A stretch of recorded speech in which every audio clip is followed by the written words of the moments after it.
अनुमान है, मज़मून है, टॉपिक जो है वो है जो खुदा आपको दिखाता है वो देखो और मनफी सोचों को खत्म करो। जो खुदा आपको दिखाता है उसको क्या करो, देखो और मनफी सोच क्या करो, खत्म कर दो। शाबाश। सो ये सारा वाकया आपको याद है, लेकिन मैं इसकी सिर्फ एक मरकजी आयत जो आज हम जिस पर बोलने वाले हैं वो 4 आयात हैं, उस पर मैं जो है वो उसको पढ़ूंगा आपके साथ मिलकर जल्दी से। सो पैदाइश 18वां बाब और उसकी 11वीं आयत से हम पढ़ने वाले हैं। सब अपनी बाइबलों पर ध्यान दें। पैदाइश की किताब 18वां बाब और 11वीं आयत में लिखा है, और अब्राहम और सारा ज़रीफ और बड़ी उम्र के थे और सारा की वो हालत नहीं रही थी जो औरतों की होती है। तब सारा ने अपने दिल में हंस कर कहा, क्या इस कदर उम्र रसीदा होने पर भी मेरे लिए शादमानी हो सकती है, हालांकि मेरा खामद भी ज़ईफ है। फिर खुदावंद ने अब्राहम से कहा, क्या सारा क्यों ये कहकर हंसी कि क्या मेरे जो ऐसी बुढ़िया हो गई हूँ वाकई बेटा होगा। आगे सवालिया निशान है। क्या खुदावंद के नजदीक कोई बात मुश्किल है। मौसम बहार में मुईन वक्त पर मैं तेरे पास फिर आऊंगा और सारा के बेटा होगा। तब सारा इनकार कर गई कि मैं नहीं हंसी, क्योंकि वो डरती थी, पर उसने कहा, नहीं तू जरूर हंसी थी। सब बोले आमीन। आइए तशरीफ रखें।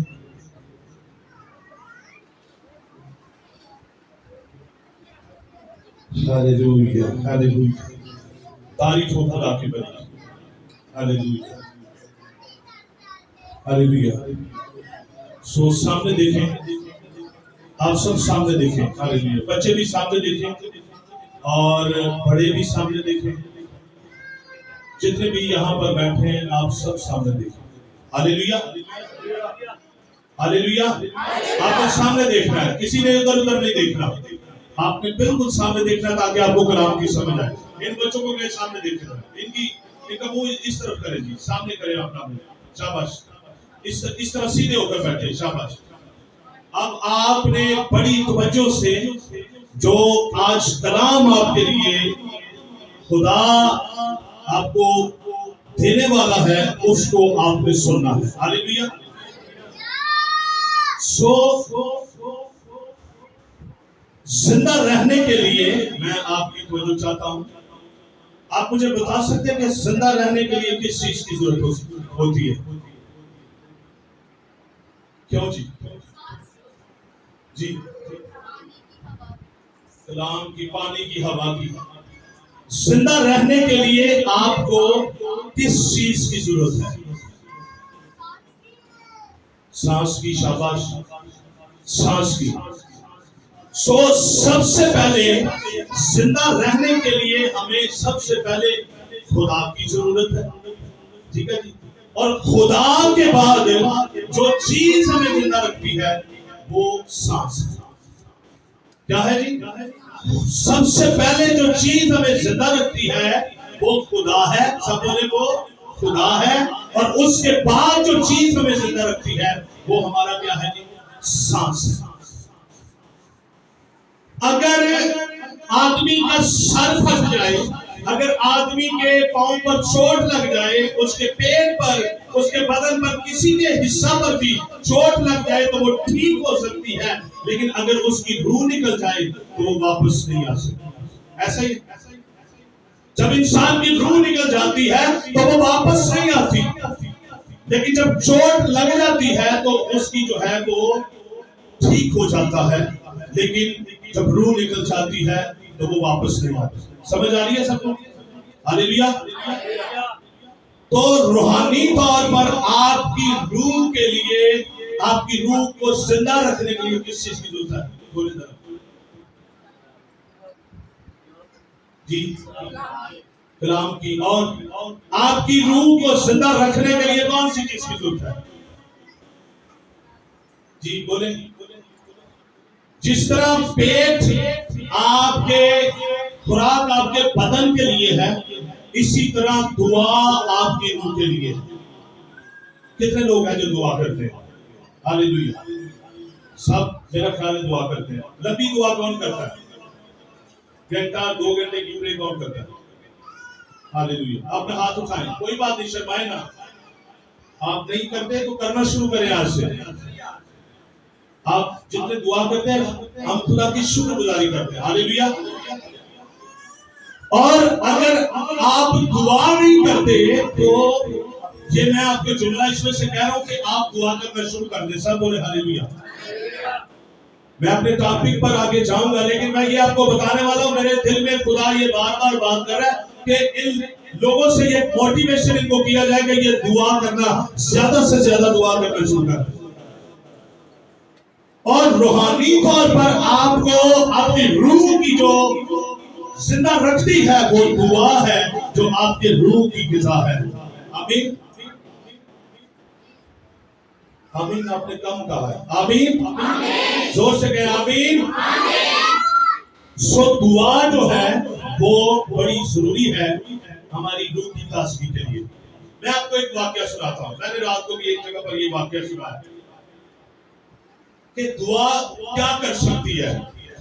दुआ क्या कर सकती है। अमेरिका के अंदर एक बहुत बड़ा प्रीचर गुजरा, उसका नाम है डीएल मूडी, उसका नाम है।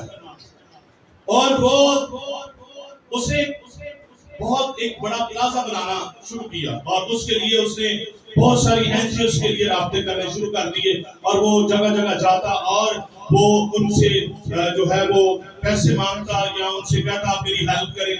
तो वो जा जाकर कोई उसे कहता सुबह को आओ, कोई कहता शाम को आओ, कोई कहता दोपहर को आओ। वो डीएल मूडी जा जाके उसके पांवों के तलवे घिसते, उसके बूट खराब होना शुरू हो गए। जा जाकर डीएल मूडी की बीवी बीमार हो गई, और उसको डॉक्टर ने कहा आप इसकी हवा जरा चेंज करो, इसको कहीं और ले जाओ। तो जो करें जी, सामने देखें, सामने देखें। और वो उसको अमेरिका के अंदर ले गया।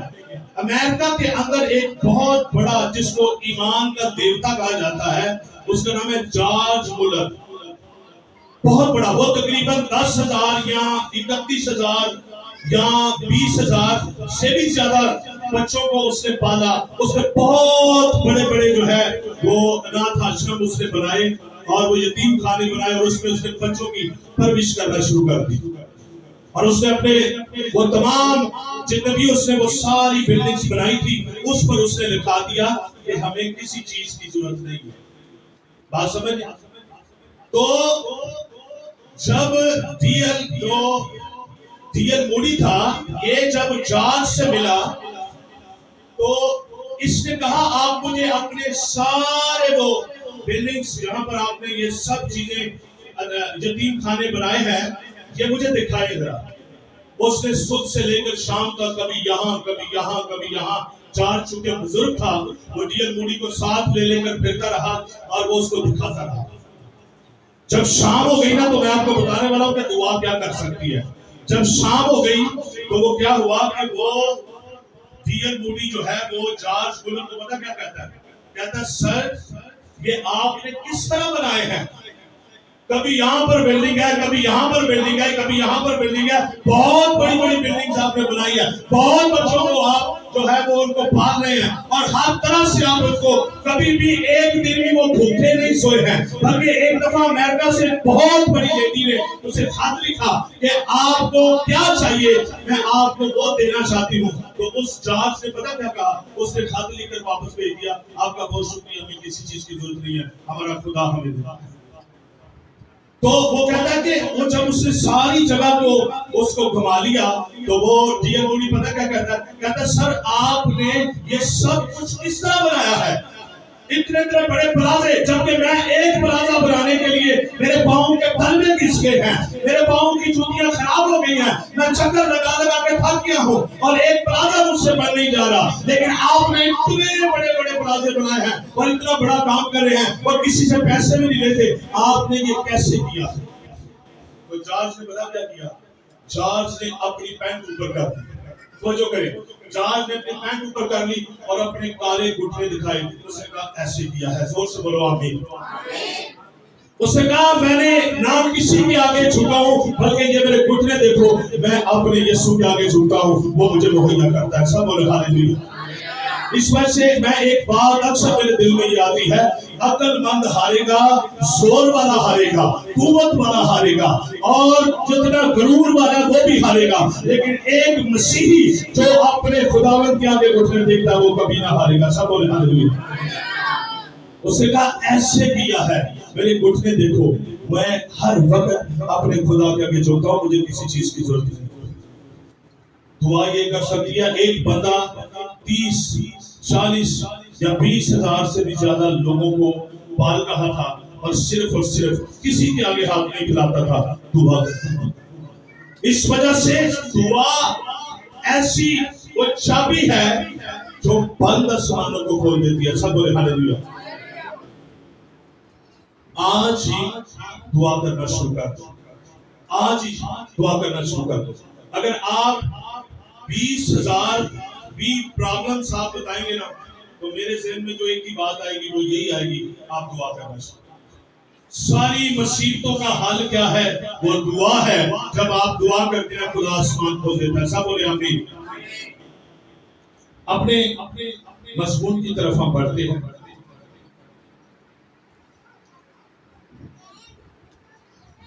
जो खुदा दिखाता है, साहब आपने माइक ले लेना, माइक ले लेना, जो मैं हवालात बताऊंगा वो आपने पढ़ना है।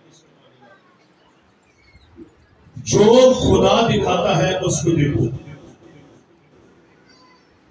सबसे पहले मैं पैदाइश की किताब का मैं आपको थोड़ा सा इसका मैं बताना चाहता हूँ। अबरानी नाम इसका बरशीत है, यानी इब्तिदा में, और ये इब्रानी मतन में किताब का पहला लफ्ज है। इस किताब का पहला बाब आजाद नज़म में तहरीर किया गया है, जिसका काफिया दिन हुआ है और रदीफ मिलाकर शेर बना। पहला दिन हुआ, दूसरा दिन हुआ, तीसरा दिन हुआ। लिखने वाला मुकद्दस मूसा है और अबरानी जुबान में ये तहरीर की गई किताब। इस किताब का सने तफसीस जो है वो 1450 का 1400 का मीम है। गुज़रे दिनों हमने ये सीखा था कि जो खुदा दिखाता है उसको क्या करो, देखो। नहीं, मेरे साथ रहना, आपने सुस्त नहीं पढ़ना। जो खुदा दिखाता है, बोलो तो सही, जो खुदा दिखाता है, आपने दोनों हाथ जरा उठाए, दोनों हाथ उठा के इस तरह करें जरा। हालेलुया। सोना नहीं है। हालेलुया। जो खुदा दिखाता है क्या करो, जोर से बोलो, जो खुदा दिखाता है उसको देखो। सो पिछले द्वार हमने ये सीखा था कि जो खुदा हमें दिखाता है हम उसको देखें, मनफी सोचे खत्म कर दें, पूरी सोचे खत्म कर दें, मनफी सोचों को अपनी जिंदगी से निकाल दे, मनफी बातों को अपनी जिंदगी से निकाल दे और वो सोचना शुरू कर दे और वो देखना शुरू कर दे जो खुदा आपको दिखाता है। अब इस घर के अंदर, तवज्जो करें जरा, सामने देखें। इस घर के अंदर इब्राहिम और सारा के घर के अंदर बच्चे थे जी, बच्चे थे। लेकिन जब खुदा आ गया तो खुदा क्या देख रहा है? बोले जी, खुदा क्या देख रहा है? खुदा वहां पर एक बेटे को देख रहा है, जबकि सारा और इब्राहिम को नजर नहीं आ रहा। जब खुदा ने उनसे कलाम किया, जब खुदा उनसे बोल रहा है, जब खुदा उनसे कह रहा है कि तू आइंदा साल यानी मौसम बहार में तू बेटे को पैदा करेगी, सारा वहां पर हंसना शुरू हो गया। हालांकि उसी घर के अंदर, किसी और घर में नहीं, उसी घर में खुदा देख रहा है एक बेटे को, लेकिन उसी घर के अंदर सारा किसी बच्चे को नहीं देख रही। खुदा से कहता है आइंदा साल मौसम बहार में तू बेटे को पैदा करेगी। 17वें बाब में लिखा है इब्राहिम भी हंसा, और 18वें बाब में लिखा है सारा भी हंसी। सारा हंसी इस बात पर, सारा इस बात पर हंसी कि अब हमारी वो हालत नहीं रही है कि हम बच्चे को पैदा करें। एक बात गौर से सुने, गौर तवज्जो करें। खुदा आपकी जो हालत है खुदा उसको नहीं देखता। आप किस दौर से गुजर रहे हैं खुदा उसको नहीं देखता। आपके ऊपर क्या मुसीबत है खुदा उसको नहीं देखता। आप इस हालत में हैं कि आप आगे बढ़ सकते हैं या नहीं बढ़ सकते, खुदा इसको नहीं देखता। आप कमजोर हैं खुदा इसको नहीं देखता। आप कर नहीं सकते खुदा इसको नहीं देखता। आपकी हालत है या नहीं है खुदा इसको नहीं देखता। आप इस हालत में हैं कि आप नहीं बढ़ सकते, खुदा इसको नहीं देखता, बल्कि खुदा इसको देखता है आपकी वो हालत बदलने वाली है, खुदा इसको देखता है आप सोनावर होने वाले हैं, खुदा इसको देखता है, खुदा आपको बढ़ाने वाला है, खुदा इसको देखता है। सब बोले हालेलुया।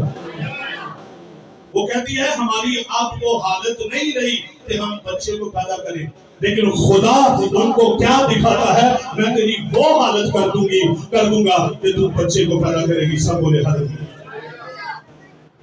आज बहुत सारे बेटियां और बहनें, तवज्जो करें, इधर सामने देखें, सामने देखें। आज बहुत सारी बहनें और बेटियां इसी कश्मकश में हैं कि अब हम ऐसा हमारे लिए नहीं हो सकता, अब ऐसा नहीं हो सकता। तवज्जो करें, सामने देखें। हमने डॉक्टरों से दवाई खाई है, हमने हकीमों से दवाई खाई है, हमने बड़े बड़े आलमों से दुआ कराई है, हम यहाँ पर भी गए हैं, हम वहां पर भी गए हैं, हम बहुत जगह पर हमने चक्कर लगाए हैं, कहां भी हम पर नहीं गए। जहां भी हमें कोई कहता है हम चले जाते हैं, दुआ पर दुआ, दुआ पर दुआ, दुआ पर दुआ, हम दुआ करा करा के थक जाते हैं। अब नहीं हो सकता। इसी तरह खुदा ने अब्राहम और सारा से कलाम किया। वो समझते थे हम मर जाएंगे, बुढ़ापे में मर जाएंगे, बेऔलाद मर जाएंगे, इसी तरह मर जाएंगे, हमारे लिए औलाद नहीं है। जब आप ये सोचना शुरू कर देते हैं, ये देखना शुरू कर देते हैं अब कुछ नहीं हो सकता, अब नाउमीदी है, अब कुछ नहीं, तरीकी ही तरीकी है, उसी वक्त खुदा कलाम करता है और वो दिखाता है जो वो आपको दिखाना चाहता है, और वो वहां से ही कहता है मैं तेरे लिए औलाद और तेरे लिए हर दरवाजा खोल दूंगा। सब बोले हालेलुया। इसको क्या दिखा रहा है खुदा? खुदा क्या दिखा रहा है? खुदा ने आगे क्या है, तेरे पे जादू है, तेरी किसी नजर बंद कर दी थी। क्यों जी?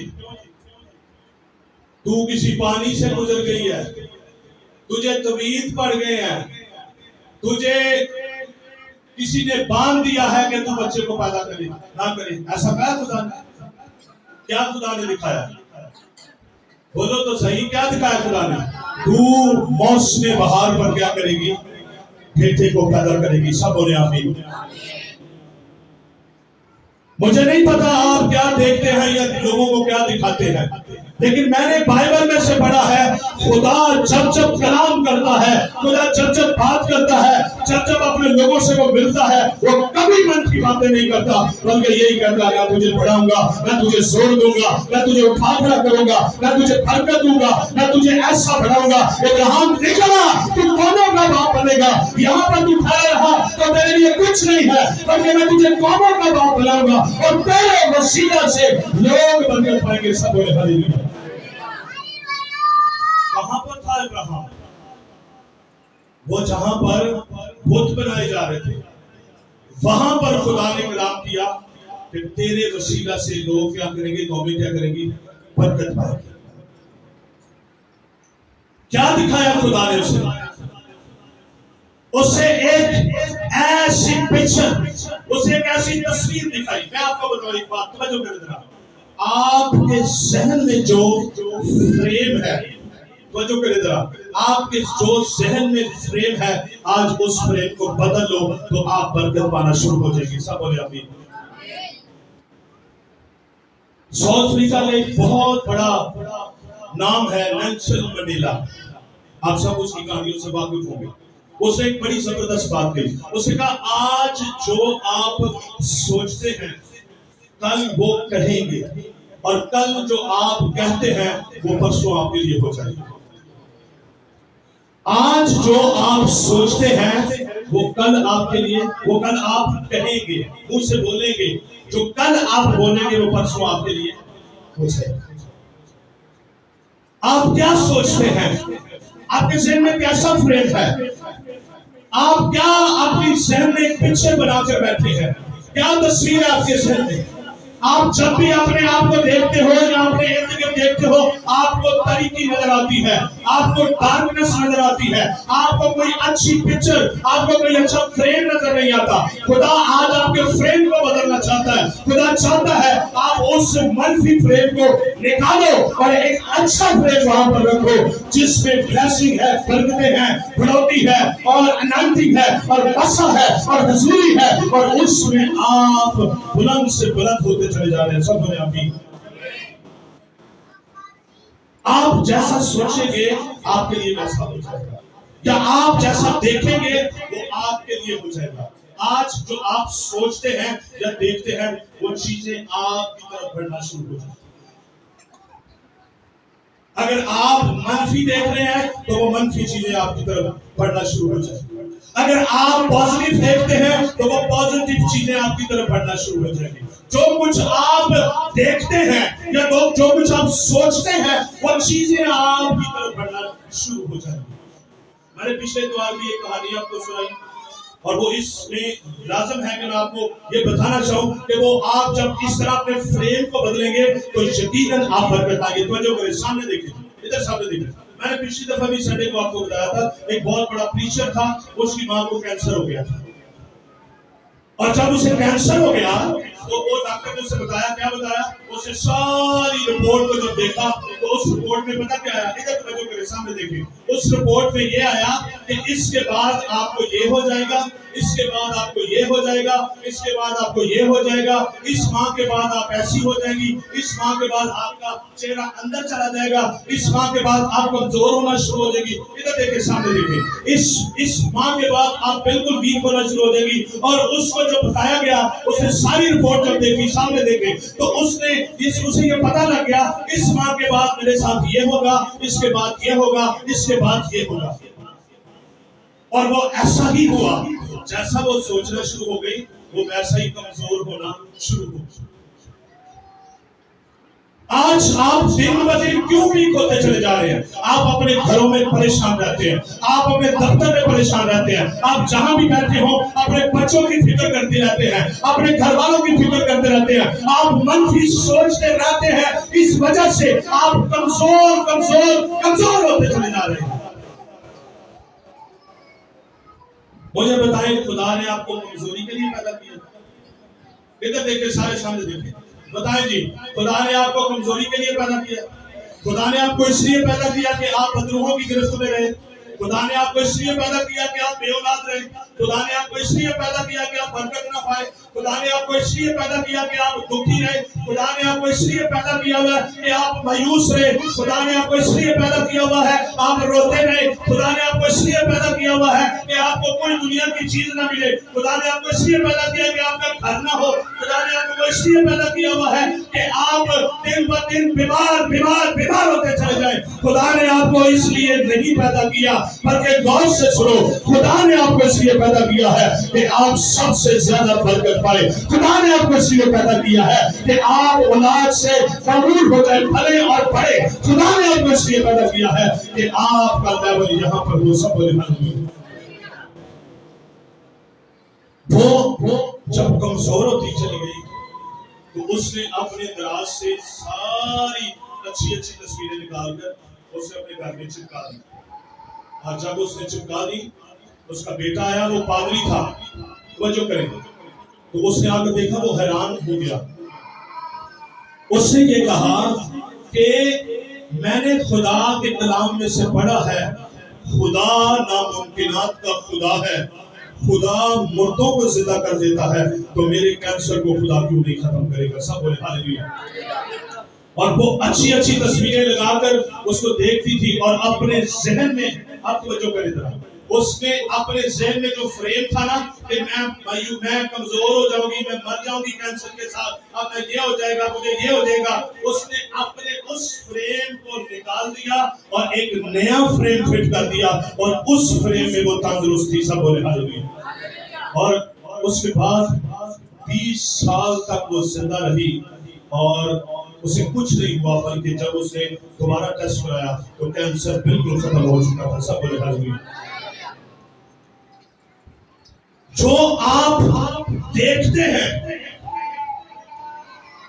वो वैसा ही हो जाएगा। फर्स्ट करें, मैं आपको एक मिसाल देता हूं, इधर सामने देखें, इधर सामने देखें। अब आज सवार है, इतवार है, आज आप सोचना शुरू कर दे लग जा मैनू किसी कुछ कीता है। जरा सोच बनाओ, बनाओगे? आप देखना शुरू कर दे मेरी फलानी खाला ने मैनू कुछ कीता है, मेरी ताई ने मैनू कुछ कीता है, मैं वो घर गई, मैनू ने यह बुलाया, मैं ऐसा हो गई, मैं ऐसा हो गया। आप ये सोचते रहे, क्या हो जाएगा? थोड़े दिनों के बाद बाकी आपको बदलू आपके ऊपर अटैक कर देगा। वजह क्या है? आप जरा बदल करें, आपने जो फ्रेम है वो बदल दिया है, आपका फ्रेम चेंज हो गया है और अब उसकी जगह जो फ्रेम है उसमें मायूसी, तारीकी और मनफी सोच है, उसमें आपका फ्रेम चेंज हो गया है। मैं आज आपको दिखाना चाहता हूं कि खुदा ये चाहता है आप अपने फ्रेम को चेंज करें। खुदा इब्राहिम के घर में आया, सारा के घर में आया, वहां पर जो फ्रेम था उसमें औलाद नहीं थी। खुदा ने जो फ्रेम उनको दिखाया, जो खुदा दिखा रहा था उसमें औलाद थी, उसमें अब्राहम भी था, सारा भी थी और सेंटर में इसहाक भी था। लेकिन जो सारा के पास फ्रेम था उसमें अब्राहम था और सारा थी, बीच में सेंटर में इसहाक नहीं था। खुदा आपके फ्रेम को चेंज करना चाहता है। जब तक आप अपना फ्रेम चेंज नहीं करेंगे खुदा कैसे काम करेगा? आज ही अपने फ्रेम को चेंज कर लो, खुदा बड़े बड़े काम करना शुरू कर देगा। सब बोले हालेलुया। मैं आपको एक बात बताऊं, मैंने अपने लिए कभी मनफी नहीं सोचा। अभी आपको पता है पिछले दिनों में कितना बीमार था, मुझे बड़े लोगों ने कहा कुछ हो गया, कुछ हो गया, लगता किसी ने कुछ किया, लेकिन मैंने कहा नहीं, कुछ नहीं हुआ। मैंने अपने फ्रेम को बिल्कुल सीधा रखा। कई लोग आपको पता है यही करते हैं, वो जरा सा बीमार हो जाए वो सोचना शुरू कर देते हैं, लगता मुझे किसी ने मेरे ऊपर कोई अटैक कर दिया है, कुछ हो गया है, तो इसी तरह की सोच में रहते हैं और जिंदगी गुजारते रहते हैं। अगर एक बंदे का बुखार नहीं उतरा, बदरू हो सकता है वो कितने ठंडे पानी से नहाया हो सकता है ठंडे पानी से सर्द होया हो, उसकी वजह से निमोनिया हो गया हो, अब और कुछ हो गया हो। सारी चीजों आप उस पर इल्जाम नहीं लगा सकते या ये नहीं कह सकते कि हर एक चीज इसकी वजह से है।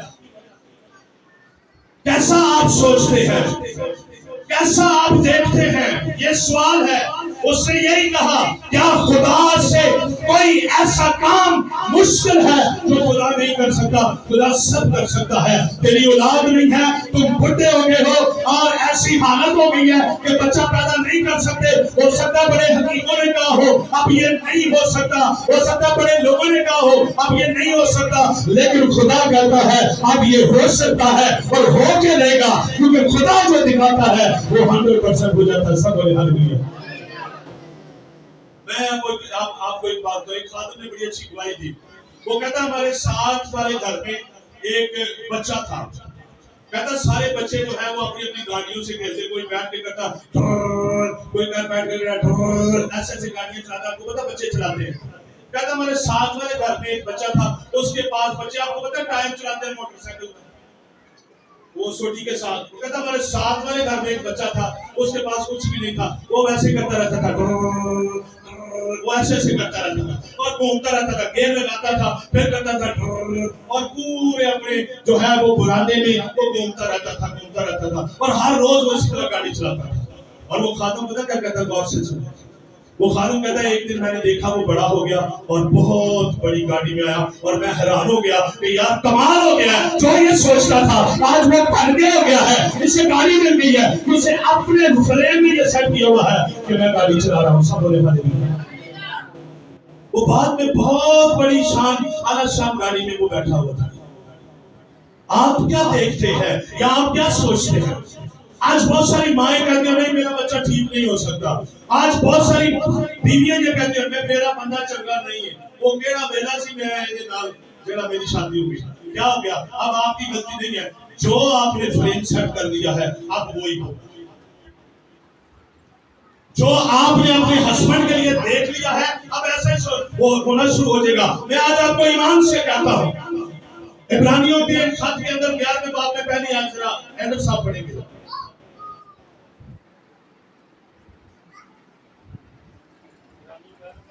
पहली है ईमान अमीज की हुई चीजों का एतबार हाँ की चीजों का सबूत। हालेलुया आमीन। अब ईमान क्या है? अनदेखी चीजों का क्या है? सबूत है। अच्छा, अनदेखी जो है वो कौन सी है? मनफी है। क्यों जी बताएं? जब कोई अनदेखी चीज है, आपने वो चीज देखी नहीं है तो वो मनफी नहीं हो सकती। अपने फ्रेम को चेंज करो। आपको जो खुदा दिखाना चाहता है वो सबसे बड़ा है। मैं आपको एक वाकया सुनाऊंगा। शरीयत की किताब के अंदर यरू की जासूसी करने के लिए 12 लोग भेजे गए। उनमें से एक यशवा और कालेब था। आगे देखे, सारे आगे देखे, आगे देखे। उसमें एक यशवा और कालेब भी था। जब वो जासूसी करने गए तो पता क्या आकर कहते हैं? 10 लोगों ने आकर क्या कहा? वो कहते हैं उनकी फसलें आसमान से बातें करती हैं, उनके लोग बड़े बड़े जब्बार हैं, उनके यहाँ बड़ी तलवारें हैं, उनके यहाँ बड़े अच्छे फलाकन चलाने वाले हैं, उनके यहाँ बड़े अच्छे अच्छे तीर चलाने वाले हैं। उन्होंने जो फ्रेम बनाया था उसमें वो हार चुके थे और वो कहते थे कि वो बड़े हैं और जोरावर हैं। लेकिन एक आपको मजे की बात बताऊं, पता क्या हुआ? आगे देखें, सामने देखें। जो यशवा और कालेब था, इधर आगे देखें। यशवा जो कालेब था उन्होंने आकर पता क्या कहा? उनका जो फ्रेम था मैं आपको वो बताने वाला हूँ। वो जो देख रहे थे मैं आपको वो बताने वाला हूँ। खुदा ने के ईमान से जो कुछ उन्होंने देखा था मैं अब आपको वो बताने वाला हूँ कि वो क्या देख रहे थे और उन्होंने क्या देखा। अब तो जो करें, इधर देखें। 10 लोग कहते हैं वो लोग बहुत बड़े हैं, उनकी फसलें बहुत ऊंची हैं, वो ऐसे हैं, वो ऐसे हैं। लेकिन यशवा और कालेब ने पता क्या कहा? यशवा और कालेब कहते हैं बेशक उनकी फसलें बहुत बड़ी हैं, बेशक उनके जवार बहुत बड़े बड़े हैं, बेशक उनके पास हथियार बड़े हैं, बेशक उनके पास सूरमें बहुत हैं, बेशक उनके पास लड़ने के लिए हथियार बहुत है, लेकिन हमारा खुदा उनसे भी बड़ा है और हम उनको मार लेंगे और वो इलाका ले लेंगे। सब बोले हालेलुया। क्या देख रहे थे यशवा और कालेब? वो देख रहे थे कि हम फतह पा चुके हैं। खुदा जो वो देख रहे थे उन्होंने वैसा ही किया। एक और मैं आपको क्लियर तस्वीर दिखा देता हूं। खुदा ने जो दिखाया, दाऊद जब जाति जुलियत से लड़ने गया तो क्या देख रहा था दाऊद?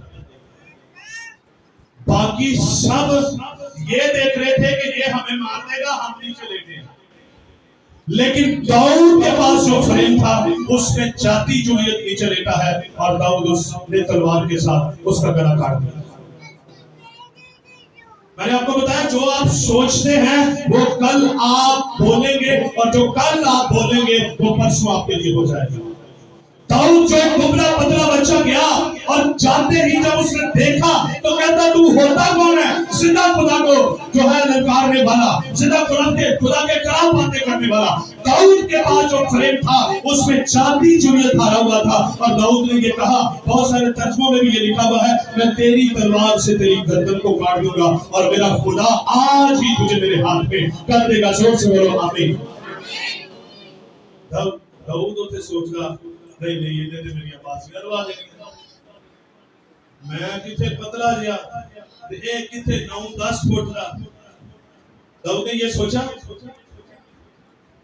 सानू ते कोई कह दे ना थोड़ा जा साडे कोल बैठ के मुंह च पड़ते सानू वक्त भी आंदा पूरा हफ्ता, पता नहीं इन्हें की कर दे, पता नहीं अब मेरे साथ क्या होगा, पता नहीं अब मेरे बच्चे अच्छा पढ़ेंगे भी नहीं, पता नहीं मेरे बच्चा क्या बनेगा, पता नहीं अब मेरा घराना कैसे बरकत पाएगा, पता नहीं अब मेरे साथ क्या होगा, पता नहीं अगले माह हमने राशन डालना कि नहीं डालना, पता नहीं मैं अपने बच्चों के स्कूल की फीस कैसे दूंगी, पता नहीं मेरे बच्चे के किताबें कहां से आएंगी, पता नहीं अब हमारे लिए कोई मोटर बाइक है कि नहीं है, पता नहीं हम ये चीज ले सकते हैं कि नहीं है। हमारे सोचों में ये मायूसी और ये मनफी चीजें रहती हैं। लेकिन दाऊद ने जो देखा, क्या हुआ? दाऊद देख रहा था कि जाति जुलियत जमीन पर गिरा हुआ है और मैं तलवार उसकी तलवार से उसकी गर्दन को मैंने उड़ा दिया है, उसको काट दिया है। और क्या हुआ? जो थोड़ी देर पहले दाऊद ने सोचा, थोड़ी देर बाद वो उसने वैसे कर दिया। सब बोले हालेलुया।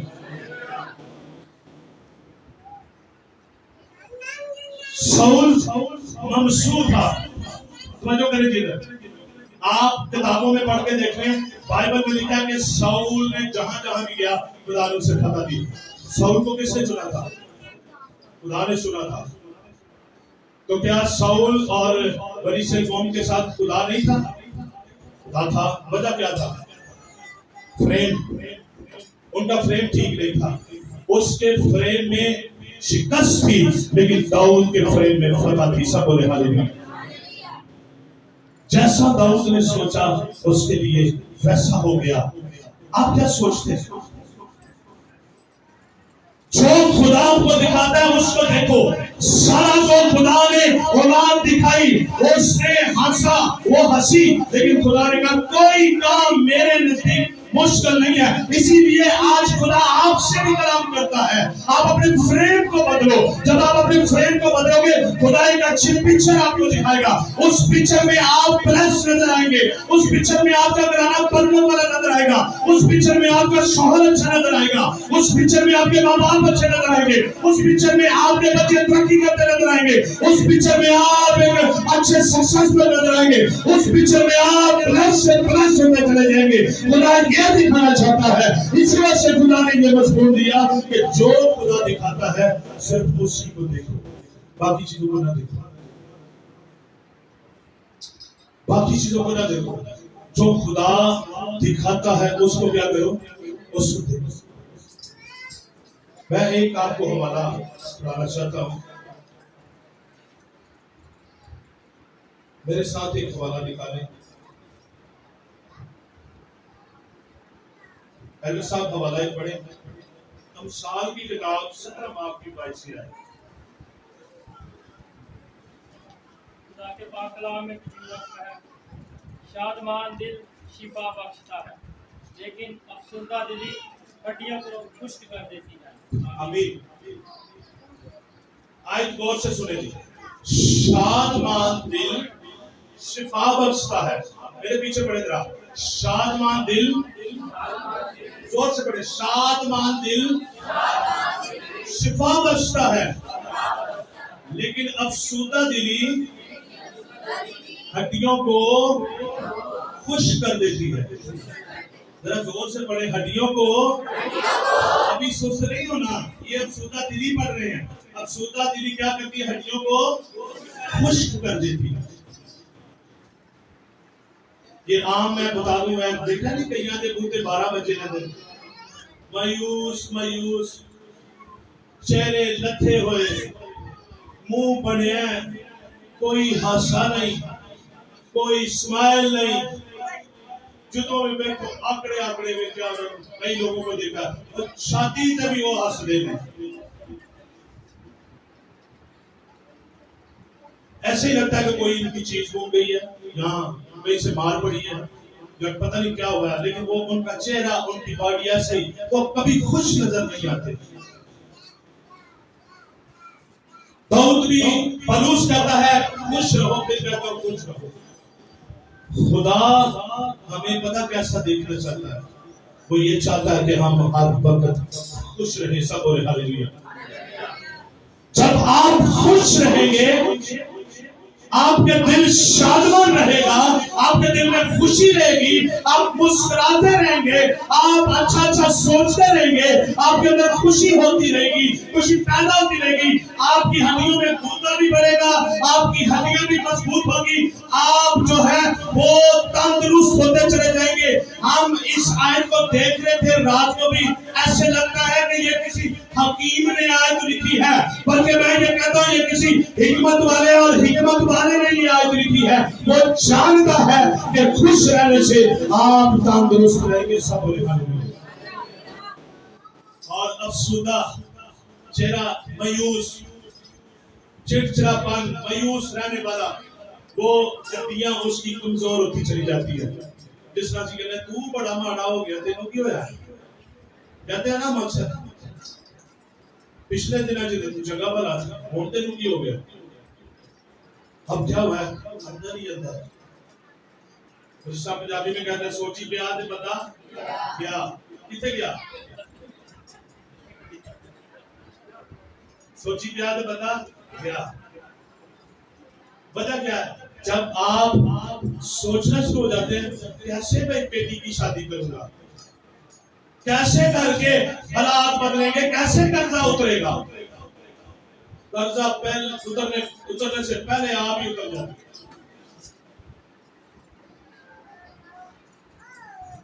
फिर उतारने की भी ताकत नहीं आती। वजह क्या है? आपने वो जो फ्रेम सेट कर लिया हुआ है, उसकी तरह जो आप सोच रहे हैं वो चीजें आपकी तरफ दौड़ना शुरू हो गई। अब्राहम को खुदा ने कोई और लाजिक नहीं दिया, बस यही कहा है ईमान से। खुदा के कलाम में लिखा है ईमान अनदेखी चीजों का सबूत है। अरे जो चीजें नहीं है ईमान वालों वो देखो, वो देखना शुरू करो। और बाइबल भी कहती है ऐसा ईमान रखो जैसे खुदा का ईमान है। अब्रानियों के खत में लिखा है ईमान से ही खुदा ने इस जहां को, आलमों को पैदा किया। खुदा जो चीजें नहीं है उनको बुला लेता है। क्या आप ईमान से आज कह सकते हैं? कोई बहन जिसके पास औलाद नहीं वो कह सकती है ऐ औलाद मेरे घर की तरफ आ जा, मैं देख रहा हूँ। और मैं आज आपको ये बताना चाहता हूँ इस स्टेज पर हमारी खुदा हमें बरकत दे और खुदा आने वाले दिनों में ऐसा ही करेगा। मैंने परसों विजिट के दौरान एक बेटी को और बेटे को ये कह दिया है कि आप बाजार जाकर अपने बच्चे के लिए कपड़े ले आए। आइंदा दिनों में आप अपने बच्चे को वो कपड़े पहनाएंगे। सब बोले आमीन। और ये बहुत दिन दूर नहीं है, वो ऐसा होने वाला है। मैं ये खुदा के रूप की तरफ से कहता हूँ कि खुदा ऐसा करेगा। जो चीजें नहीं है उनको देखना शुरू करो। क्यों मनफी सोचते हो, क्यों नेगेटिव देखते हो? खुदा आपके फ्रेम को बदलना चाहता है। खुदा चाहता है कि जो वो आपको दिखा रहा है वो देखो। इसी वजह से शादमान जब कोई शख्स रहता है वो शिफा पा जाता है, वो तसल्ली पा जाता है, वो भर जाता है। लेकिन जो अफसुदा रहता है, परेशान रहता है, मायूस रहता है, उसकी हड्डियां भी खुश्क हो जाती है और वो बीमार हो जाता है। आप मेरे पीछे इकरार करें, मेरे दिल में ये इकरार बार बार आ रहा। आप बोले जरा मेरे पीछे, आप मेरे पीछे कहें दुख मेरी जिंदगी का हिस्सा नहीं है। जोर से बोलना आपने, इसमें आपने कमजोरी से नहीं बोलना। बोले दुख मेरी जिंदगी का हिस्सा नहीं है, फेलियर मेरी जिंदगी का हिस्सा नहीं है, परेशानी मेरी जिंदगी का हिस्सा नहीं है, कोई पहाड़ मेरी जिंदगी का हिस्सा नहीं है, कोई बीमारी मेरी जिंदगी का हिस्सा नहीं है, कोई कमजोरी मेरी जिंदगी का हिस्सा नहीं है। बल्कि अब आपने क्या बोलना शुरू कर देना है? आपने अब बोलना यह है बरकत मेरी जिंदगी का हिस्सा है। जोर से बोले बरकत मेरी जिंदगी का हिस्सा है, ऊंचा मुकाम मेरी जिंदगी का हिस्सा है, अगला लेवल मेरी जिंदगी का हिस्सा है, मेरे बच्चे का अच्छा मुस्तकबिल मेरी जिंदगी का हिस्सा है। बल्कि ये कहना शुरू कर दे मैं अपने बच्चों को अच्छे लेवल पर देख रहा हूं, मेरा घराना बरकत पा रहा है, मैं अपने माँ बाप को चंगा होता देख रहा हूं। जोर से बोले मैं अपने बच्चों को अच्छे लेवल पर देख रहा हूं, मैं अपने घर पर आने दिनों में अच्छी बरकतों को देख रहा हूं, मेरे कारोबार पर अगले दिनों में खुदा बरकत देने वाला है, मैं हमेशा ब्लेस होने वाला हूं, मैं दूसरों के लिए बरकत का बायस बनने वाला हूं, मैं दूसरों को उठाने वाला हूं, मैं दूसरों की निजात का बायस बनने वाला हूं। कोई दुख मेरी जिंदगी का हिस्सा नहीं है, कोई परेशानी मेरी जिंदगी में ऐसा नहीं है, कोई ऐसी टेंशन मेरी जिंदगी में ऐसा नहीं है, बल्कि बरकत पर बरकत और हमेशा हमेशा के लिए खुदा हमें बढ़ाने के लिए, हमें फलने के लिए, हमें सोल देने के लिए और हमें कुव्वत देने के लिए उसने सारे काम किए हैं। इस वजह से तो उसने कहा है यीशु मर गया और जिंदा हुआ और तीसरे दिन मुर्दों में से जिंदा हो गया, उसने मौत और कब्र पर फतह पाली है। तेरे सारे दुखों को, तेरे सारी मुसीबतों को वो उठाकर ले गया है। अब कोई दुख, अब कोई टेंशन तुझे तंग नहीं कर सकती, क्योंकि खुदा ने तेरे लिए बरकत के दरवाजे खोल दिए हैं। तुम लानत के लिए नहीं, बरकत के लिए बनाए गए हो। सब बोलो जोर से हालेलुया, जोर से बोलो हालेलुया। तालियां बजाइए यीशु के जलाल के लिए, हालेलुया। आप ये मैं ईमान से आपको कहता हूं कि आप जो देखते हैं वो ही आपके लिए हो जाता है। आगे देखिए, मेरी तरफ देखिए, सामने देखिए, जो आप देखते हैं आपके लिए वो हो जाता है। इससे बेहतर है जो हमारा मजबूर है, जो खुदा दिखाता है, क्या करो उसको देखो।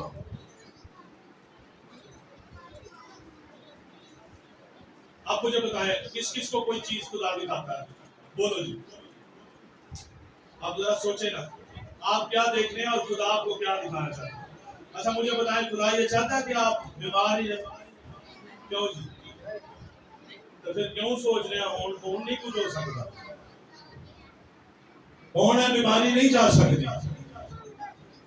खुदा भी कहता है अभी ये नहीं जा सकती। खुदा ने क्या कहा, सारा ना हंस, इब्राहिम परेशान ना हो, खुदा कादर मुतलिक सब कुछ कर सकता है।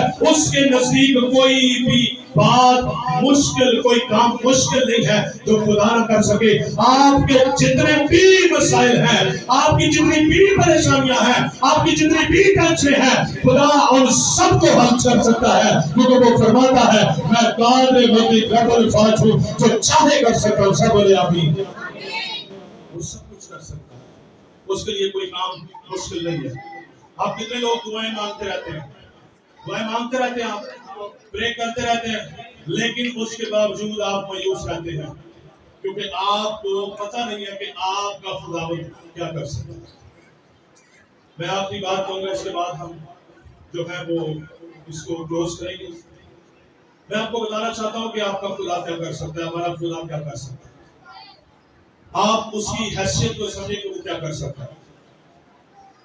सिकंदर आजम 300 के दरमियान या इससे पहले या इससे ऊपर, फिगर ऊपर नीचे हो सकता है, एक बड़ा अजीम दुनिया को फतह करने वाला सिकंदर आजम आया, उसने पूरी दुनिया को फतह किया। उसके महल के बाहर एक गरीब मांगने वाला था। मैं आपको बताऊंगा, जब आज के बाद आप दुआ करेंगे आपको पता लगेगा आपका खुदा क्या कर सकता है, और आप फिर मायूस नहीं होंगे, बल्कि आप बड़े ईमान से और बड़ी दलेरी से दुआ करना शुरू कर देंगे। सब बोले आमीन। सिकंदर आजम के दरबार के बाहर एक मांगने वाला था, वो हर रोज मांगता था, हर रोज मांगता था। एक दिन सिकंदर आजम ने कहा इसको अंदर लाया जाए। उसका एक नौकर उसे अंदर ले गया और उसे नौकर ने पूछा तू क्या चाहता है। वो नौकर कहता है कि वो मांगने वाला कहता है मुझे 2 खेत दे दे। सिकंदर आजम उसे पूछता है तुझे क्या चाहिए, वो कहता है मुझे 2 खेत दे दे। वो जो अंदर लेकर गया सिपाही वो कहता है आपको 1-1 रुपया मांगता है और अंदर आके कहता है मुझे 2 खेत दे दे। उसके बाद पता है आपको, मैं बड़ी जबरदस्त आपको बात बता, उसके बाद सिकंदर आजम ने कहा इसको ये ना कहना, इसको इससे भी ज्यादा देने वाला। उसने कहा मालिक ये बाहर तो 1-1 रुपया मांगता है, अंदर आके आपसे खेत मांग रहा है और आप कहते हैं मैं इससे भी बढ़कर इसको देने वाला हूं। तो आपको पता उसने क्या कहा, सिकंदर ने कहा मैं इस वजह से इसको इससे भी ज्यादा देने वाला हूं कि इसको पता लग गया है, इसको मेरी हैसियत का पता लग गया है कि मैं सिकंदर हूं, मैं 2 खेत गया, मैं इसको महल भी दे सकता हूं। इस मांगने वाले को पता लग गया है कि मेरी हैसियत क्या है, मैं सिकंदर हूं। जब आप अपने खुदा से मांगते हैं, क्या आपको पता है उसकी हैसियत क्या है, ये बड़े बड़े काम कर सकता है। और यीशु ने कहा भी मेरे से बड़े बड़े काम तुम करोगे। और दुनिया में आज लोग करते हैं, लोग इस तरह करते हैं, उनके पास कोई लॉजिक नहीं है, बस यही है वो ईमान से देखते हैं और उन चीजों को देखते हैं क्योंकि उनको पता है कि उनका खुदा मेरे कुंजल को और बड़े बड़े पहाड़ों को दूर कर देता है। सब बोले हालेलुया। क्या हमें पता है हमारे खुदा की हैसियत क्या है? उस मांगने वाले को सिकंदर की हैसियत का पता लग गया कि ये सिकंदर है, ये बहुत कुछ दे सकता है, बल्कि सोच से बढ़कर दे सकता है। किसी कहते नहीं यार नहीं हो सकता, मेरा बच्चा पढ़ जाए ये तो हो ही नहीं सकता। ये बच्चा किधर है? ये भी तो देखो ना, ये पुत्र किधर है? ये नहीं पढ़ सकता। फिर सगों अगर कोई मेहमान आता ना जी ना मैं ते इन्ने पैसे नहीं देना, मैं ते सोटियां ना भी मारिया, मैं ते इंज भी कीता, इन्ने नहीं दे पढ़ना।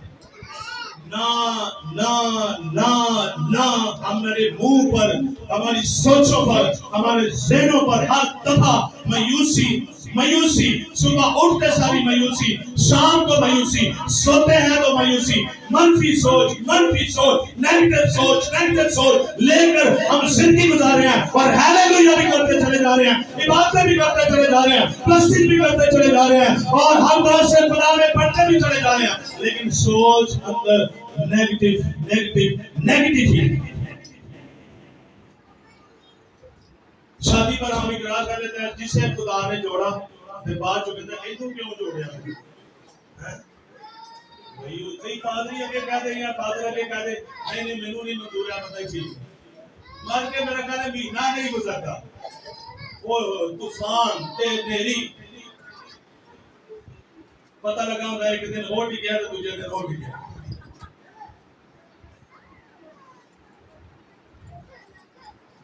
कैसा आप सोचते हैं या कैसा आप देखते हैं? खुदा आपके ज़हन को बदलना चाहता है, खुदा आपकी सोचों को बदलना चाहता है। खुदा नहीं चाहता कि आप परेशानी में रहें, खुदा नहीं चाहता आप हमेशा दुख में रहें। मैं आपको बात बताऊं, एक अपनी जिंदगी की बात एक बताने वाला।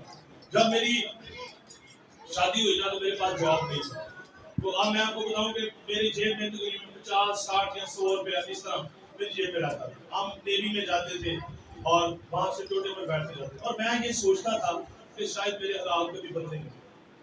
फिर मेरी सैलरी 10,000 हो गई, फिर मैंने कभी ये भी सोचा नहीं था मेरी 10,000 हो गई। फिर मैंने ये भी कभी सोचा नहीं था कि आगे आने वाले दिनों में मेरे हालात कैसे होंगे। मैं बस यही नेगेटिव ही सोचता रहता था, मनफी सोचता रहता था, मनफी सोच मेरे अंदर चलती रहती कि नहीं कुछ नहीं हो सकता, नहीं कुछ नहीं हो सकता, ऐसे नहीं हो सकता, ऐसे नहीं हो सकता। लेकिन जब खुदा ने मेरे साथ कलाम और मेरे ज़हन को खोला तो खुदा ने मेरी वो सारी सोचों को बदल के रख दिया।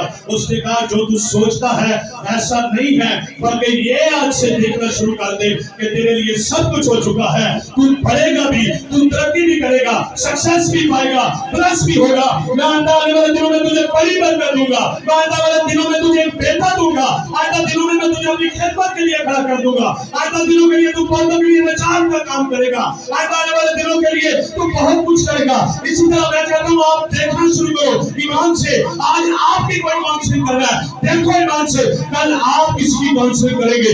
आज आप किसी, अगर आप इस लेवल पर नहीं है तो ईमान से देखो, कल आप इस लेवल पर होंगे, आप दूसरों को उठाने का काम करेंगे। आप अपने लिए देखो, आप कल को देखो, आप एक अच्छे मुकाम पर है।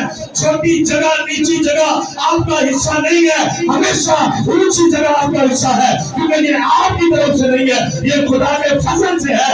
इसीलिए तो बाइबल कहती है जो चीजें नहीं है उनको देखना शुरू करो।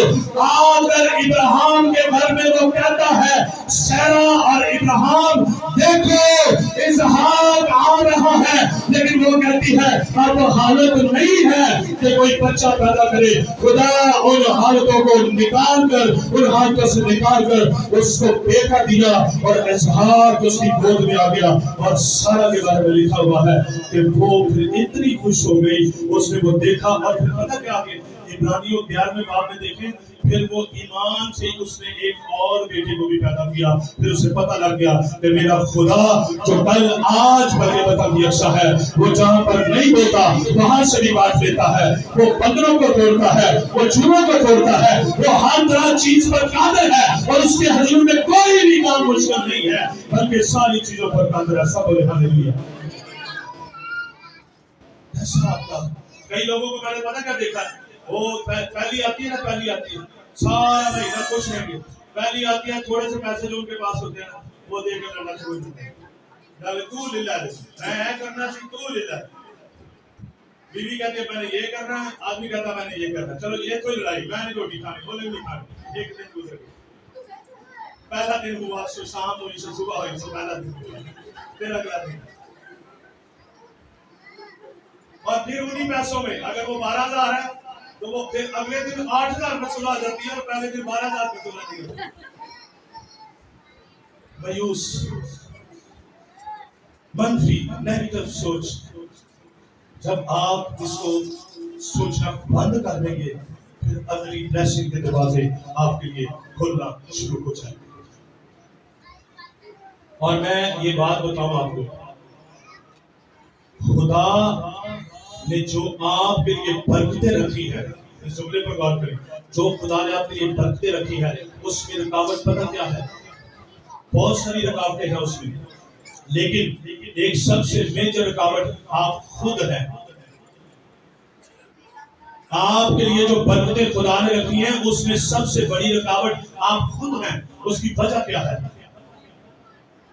जब मिस्र से गुलामी से बनी इस्राएल कौम को निकाला तो खुदा ने कहा मैं तुझे कनान दूंगा जहां पर दूध और शहद बहता है और तुम सब वहां पर जाओगे। लेकिन पता क्या हुआ?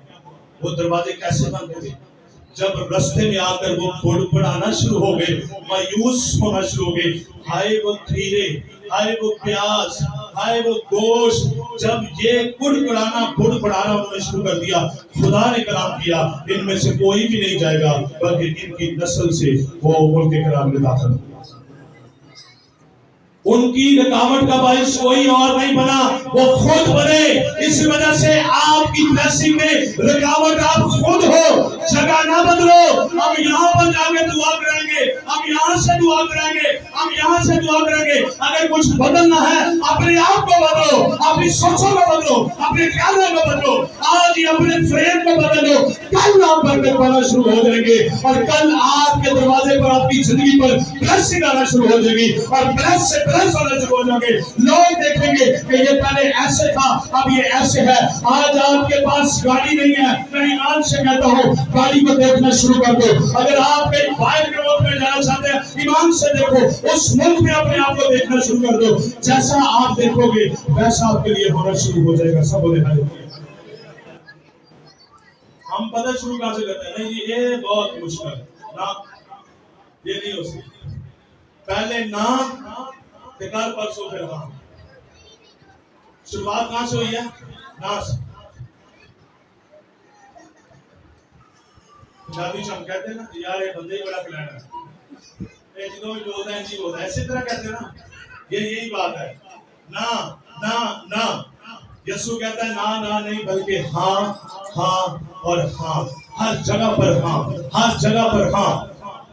मुस्बत बातों के लिए हाँ, मनफी बातों के लिए नहीं। जब आप इस तरह का सोच, इस तरह का फ्रेम अपनी जिंदगी में सेट कर लेंगे, मेरा ईमान है खुदा आपको शिफा देना शुरू कर देगा, बरकत देना शुरू कर देगा, ब्लेसिंग देना शुरू कर देगा। बाकी आपके लिए दुआ करता है आज इसके बंधन हुए खुल जाए। वो कहती है नहीं 6 महीने बाद, ये डॉक्टरों ने कह दिया भैया आपने अब फ्रेम ही ऐसा सेट किया तो फिर आप क्या करेंगे? बाकी कहता है आज इसकी बीमारी खत्म हो जाए। वो कहती है नहीं डॉक्टर ने कहा साल लगेगा। वो कहते हैं आज अगर बाप ये औलाद नहीं पाती आज ही से बरकत मिले। वो कहते नहीं डॉक्टर का इन्फेक्शन बहुत ज्यादा, ये नहीं हो सकता। आपने जैसा सोचा है वो आपके लिए होना शुरू हो जाए।